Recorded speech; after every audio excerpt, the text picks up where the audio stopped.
John Coombs here, Director of Global Health. Again, I'm with Apolka. We've done part one of this video to give an overview of what can and can't be done from a generic perspective. Now we'll go into a bit more specialised detail, because I'm sure a lot of people who are suffering from this frightening condition would like a few more details from Apolka. So I'd like to go through this. I know you did the medical system, and everybody who gets diagnosed with cancer traditionally goes that way. What are the sort of things you did at Global Health Clinics, and how did you find that they were able to help you? Yeah, so I'm lucky in that sense that my family has Western doctors and also holistic healers. So these two words was never against each other in my knowledge or in me. But I definitely, what you definitely can't get from your GP is that encouragement that you are capable of beating this. They gonna face you with a lot of statistics, so to say facts, but in my head it's just beliefs, and we know that beliefs, we believe that the earth was not round in certain times, so they can be updated with new knowledge. And I was looking for some kind of encouragement, and I knew I'm gonna beat this, but I didn't know how, and I definitely lacked a lot of information. So I think that was the first thing I got here. You mentioned this book, but there was another you recommend me early on, Radical Remission by Kelly Turner. Yes, and she's a medical doctor as well. If I recall it correctly, she's actually an oncologist. She has an oncologist background, and she mentions a lot of factors as well. So like easy everyday things you can change in your life, and it's not something that happens overnight, and not something that there's like a big miraculous change or shift. It's really the tiny little routines, and make yourself accountable for, you know, stop gaslighting yourself, which I definitely did. That I thought that I lived healthy because of being very sporty or active, and looking after what I ate. But then I slowly realized that yeah, I had those midnight munchies, a few chocolate here and there, because I was so sad, like emotionally so drained, that it was kind of like a medicine for that. And I definitely didn't sleep enough time. So I think that was step one. Well, that was the biggest thing I got from here. Then have a reality check. And just because reality is not nice at that time, don't let that beat you, because you still have a lot of support around you. So I slowly started to change according to that. I got really good recommendations from you on my diet. I've been vegan for decades now, and it turned out that even if I believe that I eat enough protein, I didn't digest half of it. So, and that's kind of a good environment for cancer, right? So, even before chemo, I actually got some cancer markers back, so they start to drop, just because I started to change my diet. Yeah. And also I got this, you know, this boost that, yep, I can do this. I still had no idea how, but I knew that I found good a support, a nice net around me, including this clinic, but also this is really a situation where you're gonna find who are your true friends, because they like a magnet, just come around you and really hug you and really hold you up and encourage you to go for it. And that little voice you mentioned that we don't really hear in this noisy world, that starts to come, and with this encouragement you just start to listen to it more. And after a while I didn't just want to beat cancer, I wanted to find out that where I can go from here. So I did the hair test very early on before I lost my hair in chemo, and started to change my diet accordingly. But even with chemotherapy, I kept that routine to come here for the HOCAT sessions. I don't know if you want to explain that more. What's that? Yeah, well, the HOCAT is, there are many ways to help a body start to recover from cancer based on scientific interpretation. So cancer cells die at a lower temperature than healthy cells. So do pathogens. Pathogens die at a lower temperature. So what our body will naturally do is set up a feeder to help us fight disease. Multiple disease, bacteria, viruses, as well as cancer. So the HOCAT is a steam sauna, a special capsule that also helps to infuse ozone through the skin, has an infrared system to it, it has a light modulating system, and you're breathing medical oxygen. And then it's also got a microcurrent frequency involving the work of Raymond Rife. So there's about 6 treatments all in one, and in each case there are benefits to be had from each of those treatments inside the overall HOCAT protocol.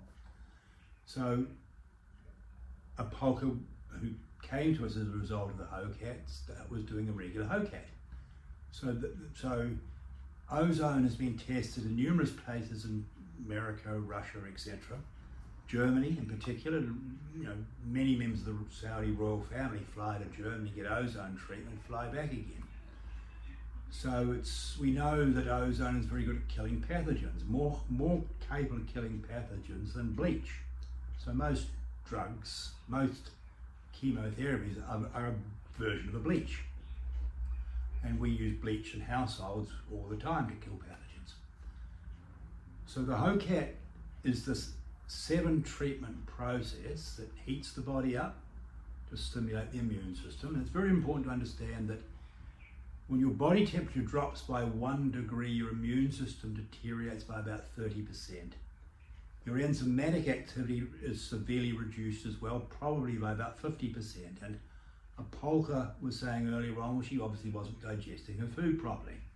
Therefore, it's going to ferment, and that's what cancer cells feed on. Pathogens feed on a fermentation process. Healthy cells feed on oxygen-rich nutrients. So the purpose of digesting our food well is to convert a lot of the oxygen out of the cells, out of the food, and start to feed our cells through our blood. So if we're not digesting our food properly, we're not getting the nutrients out of the food, there's a fermentation happening in our gut, our body's starting to ferment, and various forms of pathogens start to grow, from molds and fungus and viruses and anaerobic bacteria. So the unhealthy pathogens are called anaerobes. So the HOCAT that Apolka did is going to help on multiple levels, from the heat and infrared, light modulation, and we have known through the work of Fritz Alfred Popp that light kills cancer cells. And that our body is a light system, and what Fritz Alfred Popp has been able to explain, this is a physicist out of Germany, is that each healthy cell in our body emits 100,000 photons or light particles every second. So our body's a light system, and we've known this for a long time. So we photosynthesize, or we are E equals MC squared, as a living form, a living biology. So there's the light treatment system in there. There's the breathing medical oxygen in through the nostrils. Even that alone is starting to improve the oxygenation of the cells. So Apolka, before chemotherapy, was starting to do that, and as she said earlier on, her markers were starting to improve even before the chemotherapy. What happened after the chemotherapy, because for many people chemotherapy makes them really sick. They lose their hair, they often lose a lot of weight, they can't digest their food properly. And what our blood tests show is blood deteriorates dramatically for many, many people who are doing chemotherapy. The worst blood we ever see are the people who are doing chemotherapy. So it stands to reason if you poison the body on a mass level, it's going to affect the quality of the blood. So chemotherapy can be very helpful for many, many people, but statistically, if you're looking for a 5-year survival, it's ideal for short-term processes, but it's not designed to give you a long-term survival. That's what you have to develop a healthy lifestyle for. For sure. And because it's designed for short, sharp bursts of shock toxins to kill a whole lot of cells. The downside is it kills a lot of the other cells. So what we're looking to do when people like Apolka are doing chemotherapy is to start building their body back up again, helping them build their immune system up. And then Apolka, of course, talked about she was going through a divorce. So her emotions were unbelievably fragmented, as they would be for anybody going through a situation like that, while she's looking after 3 children. And she started to focus on her emotional health and well-being. And would you like to comment on that? Yeah, there was a big shift, like when we did the hair test, and there is a chart of these, what are the biggest hazards in your life, and my chart was like 2/3 of was just emotions, and I always been a very sensitive and emotional person, and it was just like, see that on a paper was very eye-opening, that oh my god, so I just can't let these emotions drive me. I need to take back that control, that okay, this is the time when I can let them go, and this is the time when they don't support me in a way. So yeah, I did yoga before, and that was always my my gateway from busy mind.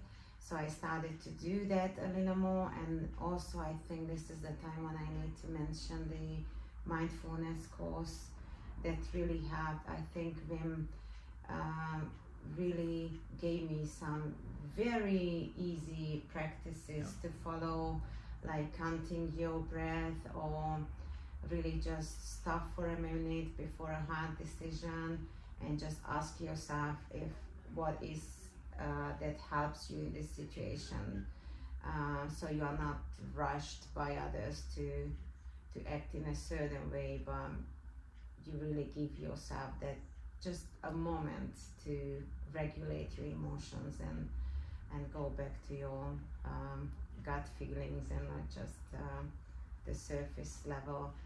So yeah, it turned out that made me sick, and you always told me that, oh, that's an easy fix, that's kind of the easiest to fix, and in a way it is, and in a way it's not, because to fall back to old routines, I think it's the easiest on this level. But you are very right in that this time I was like, I'm not gaslighting, I'm not gonna, like, I tried to be my own mother, the strict and caring mother, and that's how I looked at myself. So I think it was, I grew up emotionally a lot in this few months, for sure. See, Harvard University with Rochester University did a research project on 729 people, and the conclusion from this particular study was that bottling emotions shortens your life. It increased the risk of people, and so a series of people died during this program. The results of the research were bottling your emotions increases your risk of cancer by 70% amongst this trial group, increase your risk of heart disease by 47%. Now, most people in the modern world don't grow up being encouraged to express their emotions in a healthy way. The ideal person to teach that's your mother and your father and then your grandparents. Now, most mothers are busy, and it's very easy to become stressed as a mother, especially if you're a working mother. That's presupposing your mother already knows how to teach you these skills. So what we tend to do, and another research has shown that 80% of disease forms in the first 7 years of your life. Well, that coincides with what the Jesuits said hundreds of years ago: give us a child at the age of 7, we'll give the adult. So a lot of the learning we do happens in those first 7 years, where we form habits, that we just keep repeating habits. So of course we inherit disease from our parents, but only a small amount of those diseases are genetic, the majority are epigenetic.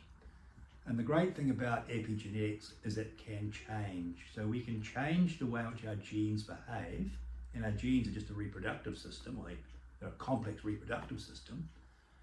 We can change the way our genes behave through epigenetics by changing our behavior, changing the nutrition, changing the way we eat our food, changing the way we emote and relate, changing our exercise, changing our breathing, and also changing the way we view ourselves, which Apolka just said now. She became her own mother.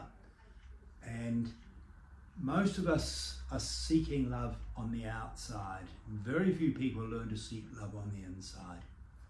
And so we keep looking for something that other people can't very often give us in the way we want them to give us, and that leads to a lot of disappointment.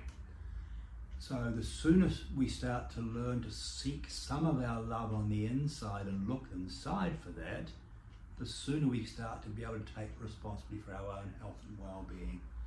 And this is what Apolka was meaning when I said, well, this is the easy one. It's not easy to do, but it's the one thing that you can control without a lot of cost, because all you've got to do is change.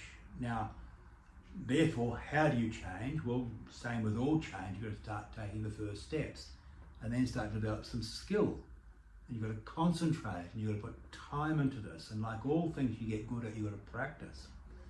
So this is a lot what we do in the clinic, is help to train people and encourage and motivate and educate them to actually follow a pathway that has an enormously higher chance of succeeding than living a stressed out life with poor nutrition and not digesting the food well. And as I mentioned in our first video, Apolka, coming from Eastern Europe, knew she had to take responsibility for a lot of her own life. It was a huge safety net for her. So her whole life had been probably based on, well, I've got to show a bit of initiative, I want to succeed in life. And that's a very important thing for New Zealanders to learn, who have this enormous safety net of the state and free hospital care. And the majority of people, or many of the people I see, are on free cancer therapy through the state. The problem with that is that the state is only funding a very small amount of therapy for cancer: chemotherapy, toxic radiation, and operations. But as we've already talked about in these two videos, there's so many things we can do to be healthy, and cancer tends not to reproduce in a big way in a healthy body with healthy mind and healthy emotions. Yeah, even if it has genetic background, because in my case that what turned out from the sample, it's a genetic cancer, which just makes everything worse, right? So it's not enough that you already faced the diagnosis, you got the statistics, I got 15% chance to survive this whole thing, and then you got the next devastating news that it can reoccur anytime. So yeah, it's a lot of stress, and as I mentioned in the first video, I think that's the part where this Western, healing feels that they don't really do much on that emotional level, that as long as you feel like a victim, you're not gonna take actions because you feel powerless. So I think that's a really important thing to do, and maybe because of my background, maybe because I have a good support system, maybe because I came here, but I was really on that journey straight away that yeah, I can do this, just tell me how. And then if you have that mindset that these things gonna come. I want to mention one book at this point, which maybe Fee gave me, I don't know, Louise Hay, How You Can Heal Your Body. That's still my Bible for anything what happens to my body, because I think her tone is the tone. What I mentioned, that it's not enough to be this accountable person. You really also need to love yourself, and as you said, it's not something that many of us learned how to do. Right. We just carrying traumas, not even just like our own, but our elders, our whole family traumas, and there must be a time when we really give them back. Like, okay, I don't need this anymore. I don't want to carry this for anyone. I just want to be me. Yep. And I think that's when Yep. it shifted in my mind. Right.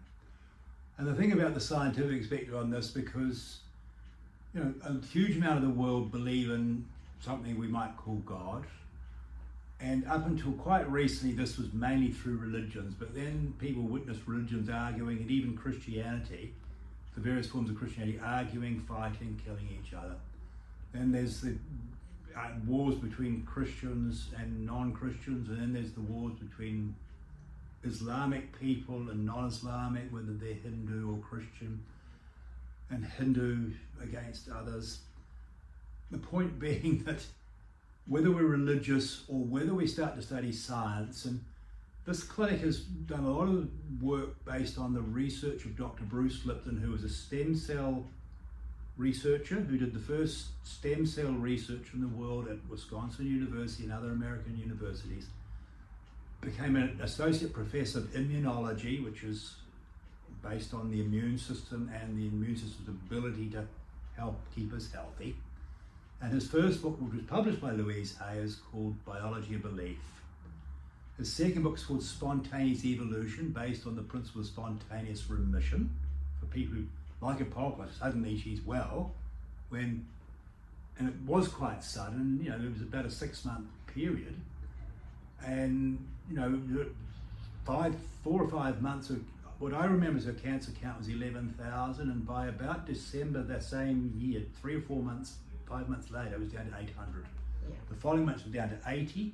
My memory is the month after that says, okay, well, you seem to be in remission. Now, medicine has a lot of checks and balances and criteria, so they were suggesting a whole lot of other fairly intrusive therapies, and I don't know if you followed through on those, but what I do know, as long as I've known you, is you've been pretty consistent and persistent about maintaining a healthy emotional outlook on life, working well on your communication with others so you get your needs met more easily, diet, exercise, and you've maintained a healthy lifestyle. And that is the key. Many people go into remission from cancer, not many from stage 4, but from stage 1, 2 or 3 cancer, but it relapses. And I've dealt with far too many people who have relapsed and then it goes metastasized. It's very, very hard to come back from 3 or 4 doses of cancer diagnosis.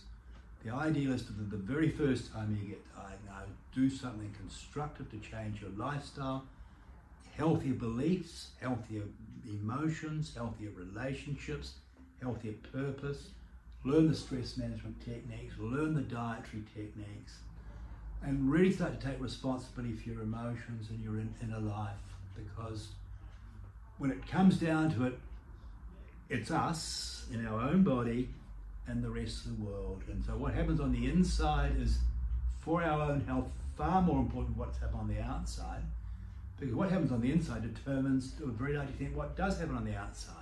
What food goes into our mouth, what air goes into our nostrils, what water we drink and what liquids we drink, what relationships we develop, because we make a lot of the choices. We don't necessarily make the choices about our parents and our inner family, but an adult is very much taking responsibility who they marry or who they have relationships with, where they work, how they exercise, and those external aspects of life are determined by our mind and also by emotions.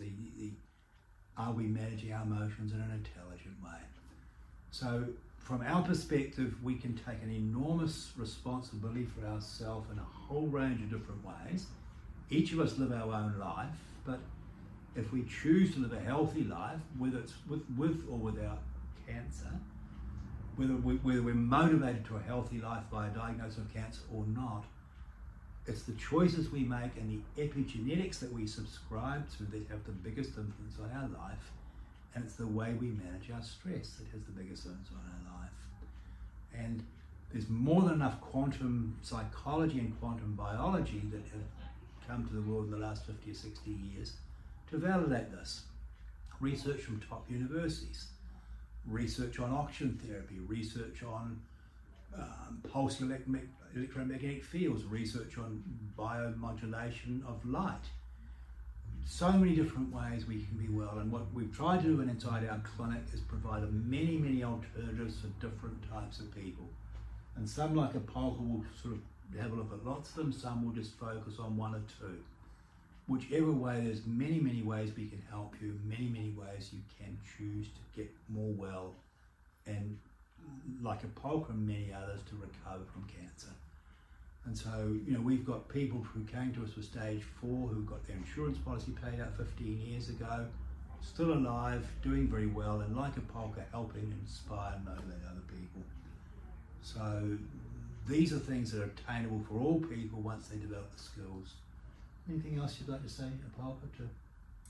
I don't know. Maybe you said that stress is a factor, and what I see now, that my life didn't get any easier than it was, and I'm a single mom of 3, so that's definitely a big package to deal with. But since I learned how to stay more present and not taken away by these scary feelings and anxiety itself, and I feel more grounded, and I definitely make better choices. So I think these two has a very close relationship, because when we just forget that who we are and how much we love ourselves, that's when we are more dragged to make poor choices on our diet, on our lifestyle.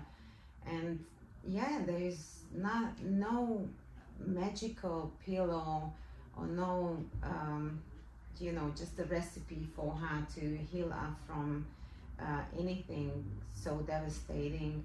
It's really just the small things and the small discoveries about you that okay, so if I don't freak out now, I'm still the same person, but I give myself more time to come up with something that's gonna makes me move forward, not just being stuck in this. So yeah, that's my biggest outtake. And I had a friend back in the day who told me that you're gonna be completely healed when you can thank your cancer to come into your life.